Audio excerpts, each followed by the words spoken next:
Hello, fabulous Gemini. Welcome to your horoscope for the month of August 2014, General Focus. I am your astrologer, Nadiya Shah. Thank you for being here.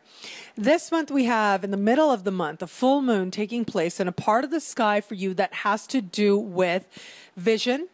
It has to do with your personal truth, sort of the guiding principles of your life. It has to do with you stepping up to your life, stepping up to meet your goals, doing what you need to ultimately get to the place where you can reap your goals. You can actually achieve those goals. And it has to do with understanding that there is something that guides your life when you have a sense of solid values. And that in order to really be at peace with yourself, it is about staying in alignment with those ultimate values that you decide for yourself. What is happening with this full moon that I find so interesting for you is that it is speaking with Saturn. And I have spoken about Saturn in the Saturn special for your sign. And so you might want to watch that again. Saturn is in the part of the sky for you right now, has been since late 2012, in a part of the sky that has to do with the day. It has to do with honoring the day, honoring the process.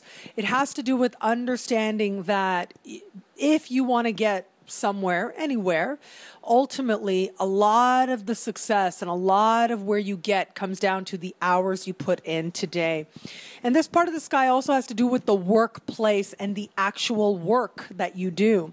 So apart from income, apart from career and achieving goals, this is about the work that you are doing and the work environments that you find yourself in. So among other things as well. When I look at this particular full moon and how it is speaking with Saturn, and that Mars this month will be traveling through that same part of the sky where Saturn is and will actually meet Saturn towards the later part of the month. I put these together and it does suggest to me that you are going to be getting some insights into where it is ultimately that you desire to go, what it is ultimately that you're desiring to do, and where your life matches that and where your life doesn't. If there is any disconnect between what you believe that you should be doing, what your values are ultimately, how you spend your time and what you prioritize in terms of that and what it is that you're actually doing for the work, you are about to get that clarity and you are about to find the answers to those questions. Now, for some people, this is going to take on sort of a metaphorical search, if you will. No less important, very important still.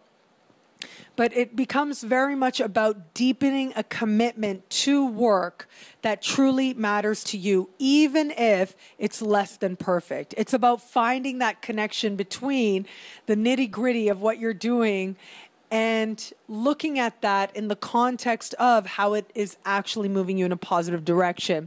And for example, one example that kind of comes to mind is if you work for a nonprofit organization. I remember many years ago in a past life, in this life, but a previous life, working in a nonprofit organization, I do remember how much of the work is actually administrative, how much of it is actually paperwork. It's not so much getting out there and making these big sweeping statements and big sweeping social change. That happens. However, a lot of what is done has to do with applying for grants, has to do with the days in and day out of running an office, the logistical things, if you will. And so it's that type, that's one example of how this particular celestial phenomenon might play out in your life. For others of you, though, I do think that while there is that deepening of commitment for some, for others of you, it's actually likely to go the other way. And I say this because what we also have happening at the same time is at the same time we are going to have this particular full moon speaking in harmony with Uranus. And Uranus right now is in a part of the sky for you that has to do with your hopes and your wishes. It also has to do with friendships, the inspiration that friendships can bring as well, the benefits of having those social alliances can bring as well. And so when I look at this, it does look like there's a dreamy quality to this. There is a hopeful quality to this time as well. And there's a belief, if you will, that life really can be amazing. Life can really go your way. However, That's true. Not however. Certainly, that's true. However, how does that match what you are living today? Is there a disconnect? Is there not? And where there is a disconnect, you are going to face that. And if there's any disappointment around that, you are going to face that as well, so that you can get more honest with yourself about where your energy is going, where maybe you're expending energy unwisely, and where it is that you can make adjustments so that you are brought back into alignment with a sense of value and with ultimately what it is that you hoped to have in this life and hope to live in this life as well. And that process is likely to be facilitated through a friend. One other possible scenario for a small percentage of you out there, I do have to be honest about this. There is the indication that for some of you out there, this might actually manifest as a moment in the workspace that challenges your sense of ethics. Okay, so there are lots of different ways that this could be. It's likely not to be a big dramatic moment, might end up being just something very small, but it is in that moment that you clarify what it is that you actually believe. What are your sort of your moral compass, and what isn't as well. What no longer matters to you might become more evident as well. But it is possible that it is in the workspace that you may be asked to do something that doesn't really resonate, that doesn't really feel right, that makes you say, I don't know if I feel comfortable with this. And of course, I would say honor that always above and beyond anything else. That intuition that you have is something to be honored. And the questions are there. Now, what's interesting about this is because this particular full moon, watch if this ends up being the scenario for you, because once we move a little further down the road in this month, a little later in this month, and Mars meets Saturn, then if there has been any request that has been maybe not completely up to par, maybe less than completely pure, ethically speaking, chances are that will come out and that will come forward. And so it's going to be to your benefit to honor your instinct. If you feel like this isn't right or this might get me into trouble, that's part of it. But more than that, if you feel like this doesn't resonate as something that I'm supposed to be doing, this isn't right for me, this doesn't fall in line with what I believe I'm supposed to be, what kind of person I'm supposed to be, honor that. Because if there is anything that is less than ideal, that will come forward. And chances are strong that towards the late part of the month, there are likely to be some changes in the workplace. There is also the possibility and the likelihood that these changes are going to involve somebody in a supervisory role because Saturn is involved as well. But when Saturn and Mars meet, it does tend to denote a change, a practical change that takes place. A turn of events, if you will, but the change tends to actually be on the physical plane, actually manifest as changed circumstances as well. So keep your mind on that. Not only this time is honoring your intuition going to allow you to feel a sense of peace with yourself, but also will protect you not that far off in the future, not much later, once we're still in this month, once things do come out a little bit more into the open.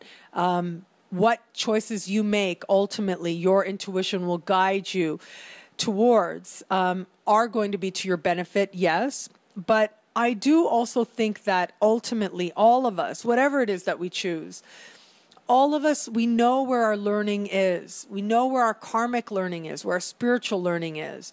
And so that, of course, is to be trusted above and beyond anything. And that ultimately is where your intuition leads you. Your intuition leads you towards your ultimate learning. And so don't be too hard on yourself. Don't be too careful as you go about your business, as you go about your day. But do understand that one of the blessings of this moment and one of the great opportunities that you have right now is to understand ultimately where it is that you want to be, what it is that you're seeing for yourself in terms of your beliefs and what you want to live in the world, what's going to get you to a greater place in the world, and what it is that you can do today to get you there. Stay rooted in that. Stay rooted in a sense of self-knowledge. Stay rooted in a sense of ethics. And also stay connected to any adventure that calls you, any adventure in your spirit that might call you.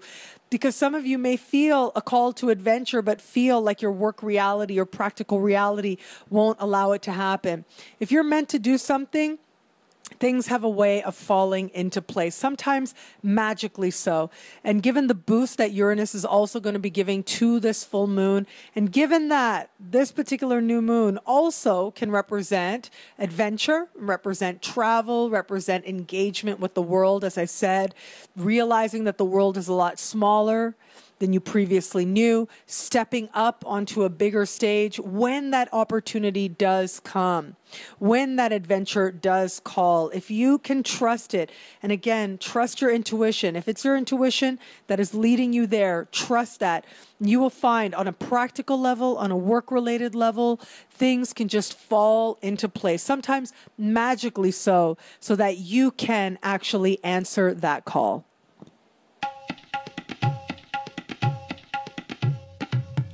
Thank you for watching. It'll be a great month. Be fabulous and enjoy.